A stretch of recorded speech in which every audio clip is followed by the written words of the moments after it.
அன்புக்குரிய மாணவர்களே, நாம் தொடர்ந்து ஒரு ஆர்ட்ஸ் அண்ட் சயின்ஸ் காலேஜ்ல பிஎஸ்சி கெமிஸ்ட்ரி படிக்கக்கூடிய மாணவர்களுக்கு என்ன மாதிரியான ஜாப் ஆப்பர்ச்சுனிட்டிஸ் இருக்கு, என்ன மாதிரியான ஹையர் ஸ்டடீஸ்க்கு அவங்க போகலாம் அப்படிங்கிறத பத்தி பேசிக்கிட்டு இருக்கோம். அதனுடைய தொடர்ச்சியா இன்னைக்கு ஒரு பிஎஸ்சி கெமிஸ்ட்ரி கிராஜுவேட் அல்லது ஒரு MSc chemistry graduate central government நடத்தக்கூடிய என்ன மாதிரியான போட்டித் தேர்வுகள்லாம் எழுதலாம், அந்த போட்டித் தேர்வுகளை எழுதுவதன் மூலமா அவர் என்ன மாதிரியான ஜாபுக்கெல்லாம் எலிஜிபிள் அப்படிங்கிறத பத்தி டீட்டெயிலா பார்க்கலாம்.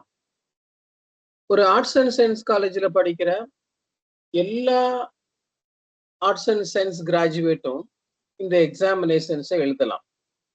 இந்தியாவை பொறுத்த வரைக்கும் உயர்ந்தபட்ச பதவியா நம்ம எல்லாருடைய கனவா இருக்கக்கூடிய ஐஏஎஸ், ஐபிஎஸ், ஐஎஃப்எஸ் இந்த மாதிரியான போட்டித் தேர்வுகள் எல்லாத்தையும் union public service commission UPSC, அதுதான் நம்ம சிவில் சர்வீஸ் எக்ஸாமினேஷன்ஸ் சொல்றோம்.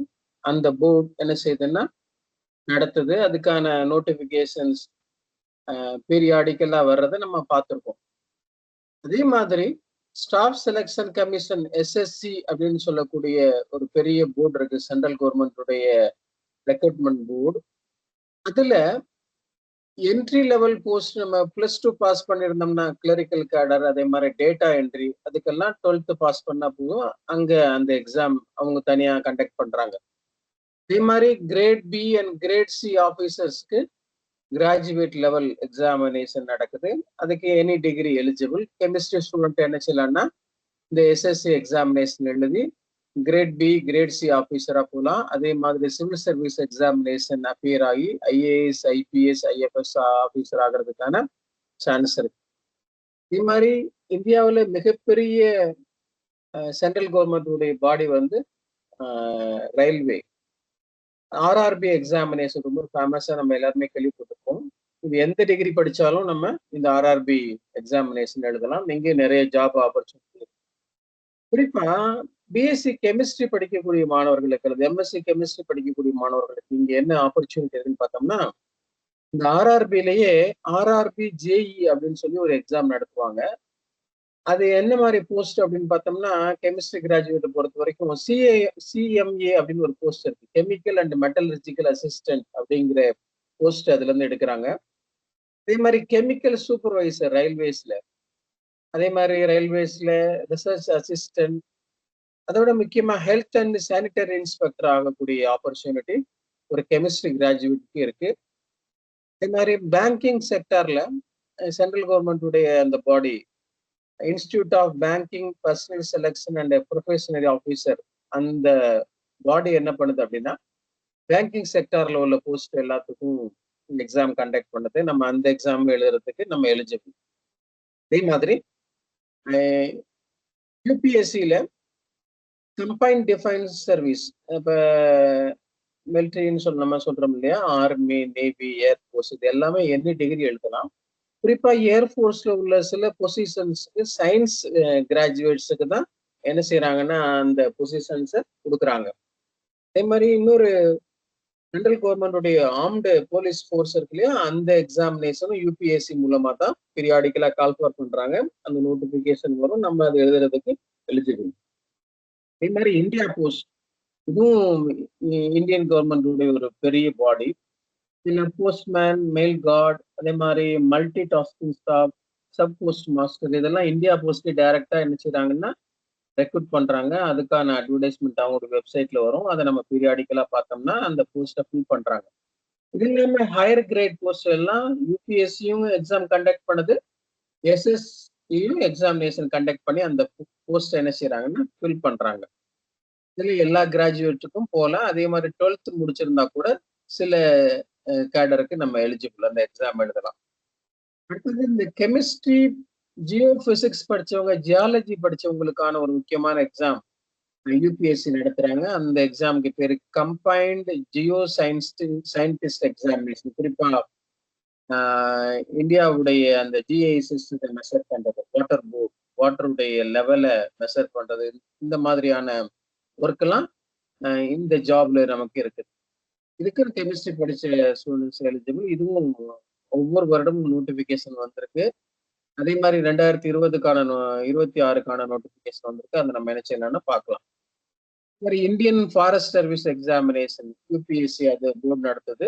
அதுலயும் குறிப்பா science graduates, botany, zoology, chemistry படிச்சவங்க எல்லாம் எழுதுறதுக்கு எலிஜிபிள்.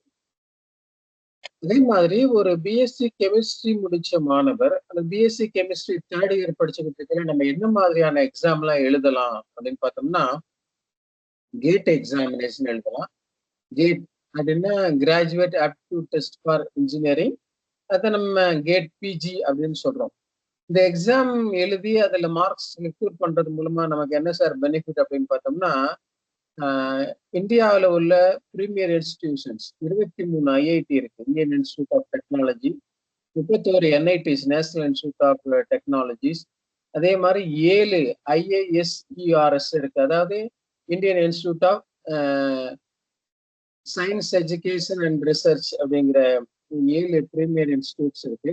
சென்ட்ரல் யூனிவர்சிட்டிஸ் மொத்தம் 51 இருக்கு. இங்கெல்லாம் நம்ம பிஹெச்டி பண்றதுக்கான ஆப்பர்ச்சுனிட்டி இருக்குது இந்த கேட் ஸ்கோர் மூலமா. இந்த மாதிரி ஐஐடிஸ்ல இந்த கேட் ஸ்கோரை யூஸ் பண்ணி எம்டெக் சேரலாம்.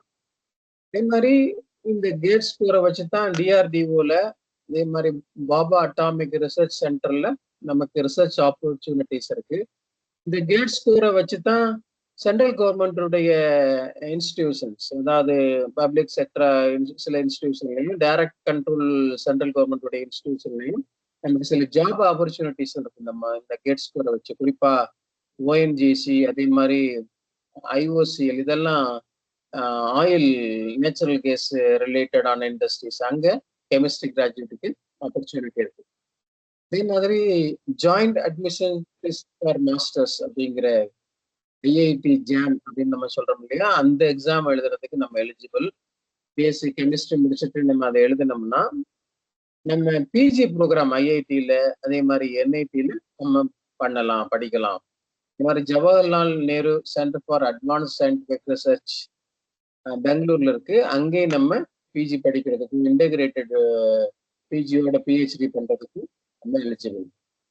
இது இல்லாம common university entrance test CUET PG அப்படிங்கிற எக்ஸாம் எழுதலாம். இந்த எக்ஸாம்ல நம்ம பாஸ் பண்ணோம்னா சென்ட்ரல் யூனிவர்சிட்டிஸ், இப்போ நான் 51 சென்ட்ரல் யூனிவர்சிட்டி சொன்னேன், இது இல்லாம நிறைய டீம்டு யூனிவர்சிட்டி இந்த எக்ஸாமினேஷனை என்ன செய்யறாங்கன்னா அக்செப்ட் பண்ணிக்கிறாங்க.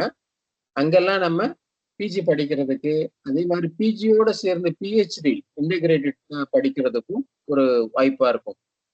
அதே மாதிரி ரொம்ப ஃபேமஸான எக்ஸாம் பிஜி கெமிஸ்ட்ரி நம்ம படிச்சிருக்கோம் அப்படின்னா சிஎஸ்ஐஆர் ஜேஆர்எஃப் அல்லது சிஎஸ்ஐஆர் நெட் அப்படின்னு சொல்லுவோம் இல்லையா. சிஎஸ்ஐஆர்னா council of scientific and industrial research, ஜேஆர்எஃப்னா ஜூனியர் ரிசர்ச் ஃபெலோஷிப், என்இடி நெட்னா நேஷனல் எலிஜிபிலிட்டி டெஸ்ட்.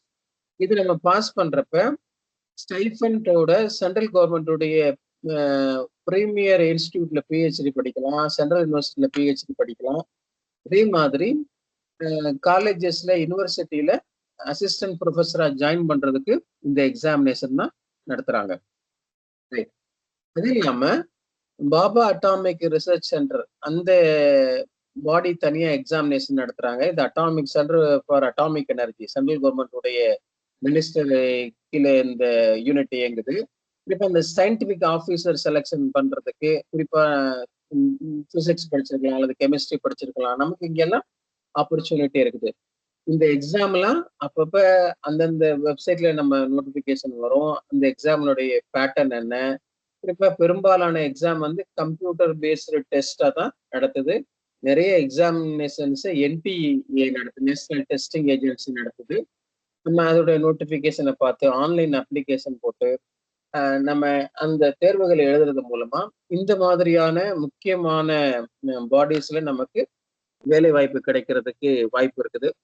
இது இல்லாம அடுத்து நம்ம ஒரு பிஎஸ்சி கெமிஸ்ட்ரி அல்லது எம்எஸ்சி கெமிஸ்ட்ரி படிச்ச மாணவர்களுக்கு சென்ட்ரல் கவர்மெண்ட் நடத்தக்கூடிய கெமிக்கல் இண்டஸ்ட்ரீஸ் என்ன, அல்லது பப்ளிக் செக்டார் கெமிக்கல் இண்டஸ்ட்ரீஸ் என்ன, அங்க என்ன மாதிரியான ஜாப்ஸ் இருக்கு, அதுக்கு நமக்கு என்ன எலிஜிபிலிட்டி அப்படிங்கிறத நம்ம பார்ட் 5ல பார்க்கலாம். Thank you very much.